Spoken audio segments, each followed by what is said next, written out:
आज हम कक्षा 8वीं की सुलभ भारती पुस्तक के दूसरी इकाई का अध्याय 3 लकड़हारा और वन में प्रविष्ट होने जा रहे हैं, जिसकी रचना अरविंद भटनागर जी ने की है। प्रस्तुत एकांकी में लेखक ने मेहनत, ईमानदारी और छोटे परिवार के महत्व पर प्रकाश डाला है। साथ ही उन्होंने यह भी बताया है कि पेड़-पौधे हमें हवा, पानी और फल प्रदान करते हैं। इसलिए वनों एवं पर्यावरण का संरक्षण करना प्रत्येक मनुष्य का कर्तव्य है। लेखक परिचय।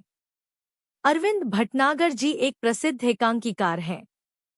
आपकी साहित्यिक रचनाओं में सामाजिक सरोकार और पर्यावरण संरक्षण के प्रति गहरी संवेदनशीलता परिलक्षित होती है। आपने सदैव वृक्षारोपण एवं वृक्ष संवर्धन की आवश्यकता पर बल दिया है और लोगों को प्रकृति से जुड़ने की प्रेरणा दी है। पात्र 1 लकड़हारा 2 एक ग्रामीण व्यक्ति के रूप में भगवान 3 लकड़हारे की पत्नी 4 एक हरा भरा पेड़। पहला दृश्य। एक लकड़हारा टहलता हुआ मंच पर आता है। लकड़हारे के हाथ में कुल्हाड़ी है। वह पेड़ के पास आकर रुक जाता है। लकड़हारा पेड़ को देखकर, चलो आज इसी पेड़ को काटें, इससे आज की रोटी का इंतजाम हो जाएगा। पेड़ की डाल काटने के लिए कुल्हाड़ी चलाता है, पर कुल्हाड़ी हाथ से छूटकर नदी में गिर जाती है। लकड़हारा चिंतित एवं दुखी स्वर में, हे भगवान, मेरी कुल्हाड़ी। पानी गहरा है, तैरना आता नहीं। कैसे काटूंगा, क्या बेचूंगा?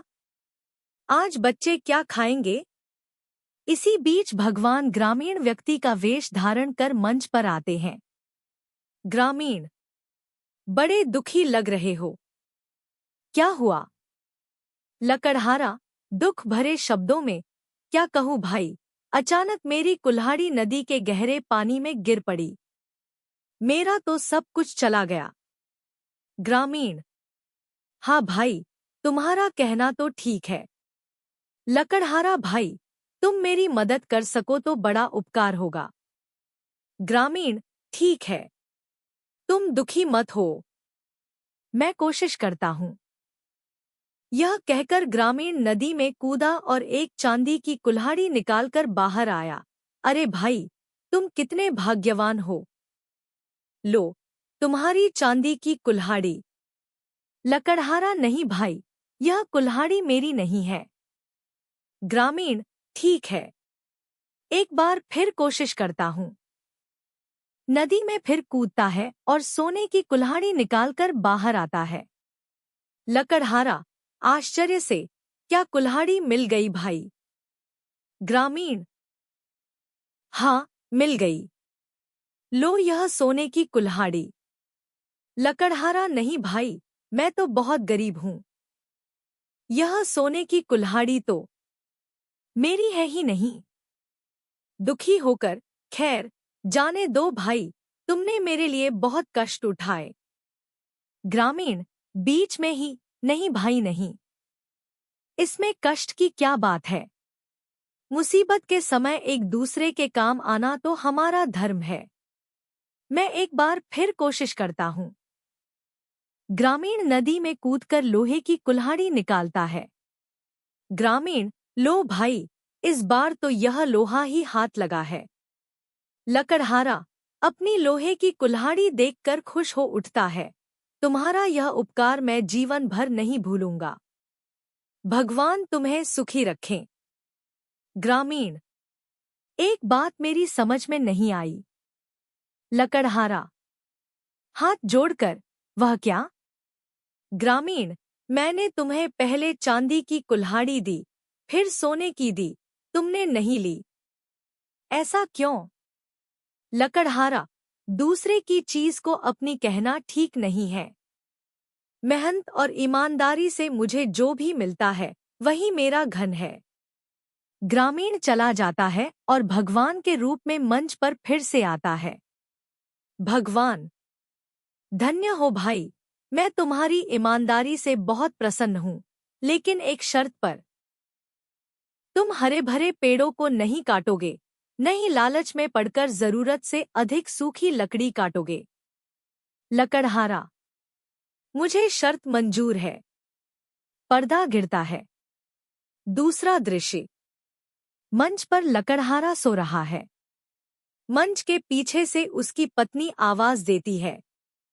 पत्नी, अरे रामू के बापू, घोड़े बेचकर सो रहे हो क्या? आज लकड़ी काटने नहीं जाना है? लकड़हारा, जाता हूँ भगवान। अपनी कुल्हाड़ी उठाकर जंगल की तरफ जाता है। मन ही मन सोचता है, जिधर देखो दूर तक जंगल का पता नहीं। जो थे वे कटते जा रहे हैं और उनकी जगह खड़े हो रहे हैं सीमेंट के जंगल। अचानक उसे चोट लगती है। वह चीख उठता है, फिर एक पेड़ की छांव में बैठ जाता है। आहा, कितनी ठंडी छाया है। सारी थकान दूर हो गई। हरे भरे पेड़ के नीचे से उठकर अपनी कुल्हाड़ी संभालता है। चलो यही सही, इसे ही साफ करें। कुल्हाड़ी चलाने की मुद्रा में हाथ उठाता है। पेड़, अरे अरे, यह क्या कर रहे हो? लकड़हारा चौंक कर, कौन? आसपास नजर दौड़ाता है। पेड़, अरे भाई, यह तो मैं हूं। लकड़हारा डरकर, कौन? भू ता। पेड़, डरो नहीं भाई, मैं तो पेड़ हूं। पेड़, लकड़हारा आश्चर्य से, पेड़, क्या तुम बोल भी सकते हो? पेड़, भाई, मुझ में भी प्राण है। तुम मुझ बेकसूर पर क्यों वार कर रहे हो? लकड़हारा, तो क्या करूं? चार चार बच्चों को पालना पड़ता है। यही एक रास्ता है रोजी रोटी का। पेड़, अरे भाई, अधिक बच्चे होने के कारण परिवार में दुख तो आएगा ही, पर तुम कितने बदल गए हो। तुम यह भी भूल गए कि मैं ही तुम्हें जीने के लिए शुद्ध हवा, पानी और भोजन सभी कुछ देता हूँ। लकड़हारा, यह तो तुम्हारा काम है, इसमें उपकार की क्या बात है? पेड़, मैंने कब कहा उपकार है भाई? पर यह तो तुम अच्छी तरह जानते हो कि बिना हवा के मनुष्य जिंदा नहीं रह सकता।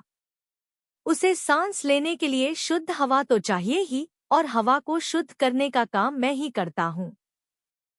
लकड़हारा, ठीक है, पर मेरे सामने भी तो समस्या है। पेड़, यदि तुम हमें काटते रहे तो ये बेचारे वन्य पशु कहाँ जाएंगे? क्या तुम अपने स्वार्थ के लिए उनका घर उजाड़ दोगे? लकड़हारा, तो फिर क्या मैं अपना घर उजाड़ दूं? पेड़, मेरा मतलब यह नहीं है।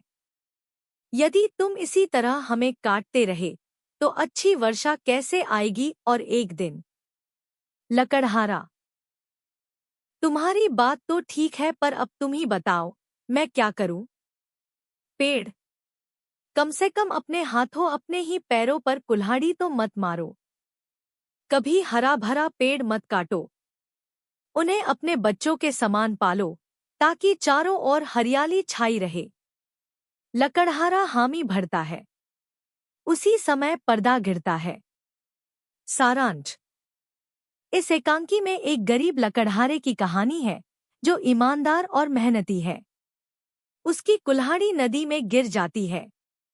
भगवान ग्रामीण व्यक्ति के रूप में प्रकट होकर उसे सोने और चांदी की कुल्हाड़ी देते हैं, परंतु लकड़हारा उन्हें ठुकरा देता है और केवल अपनी लोहे की कुल्हाड़ी स्वीकार करता है। उसकी ईमानदारी से भगवान प्रसन्न होकर वरदान देते हैं, पर शर्त रखते हैं कि वह कभी हरे भरे पेड़ों को नहीं काटेगा। दूसरे दृश्य में लकड़हारा हरे पेड़ को काटने जाता है, लेकिन पेड़ उससे बातचीत करता है। पेड़ उसे समझाता है कि पेड़ पौधे हवा, पानी, भोजन और वर्षा प्रदान करते हैं तथा पशु पक्षियों का घर है। अधिक बच्चे होने से गरीबी और दुख बढ़ते हैं, इसलिए छोटे परिवार का महत्व भी बताया गया है। अंततः लकड़हारा यह मान लेता है कि पेड़ों की संरक्षा और संवर्धन ही जीवन और पर्यावरण की सुरक्षा का आधार है।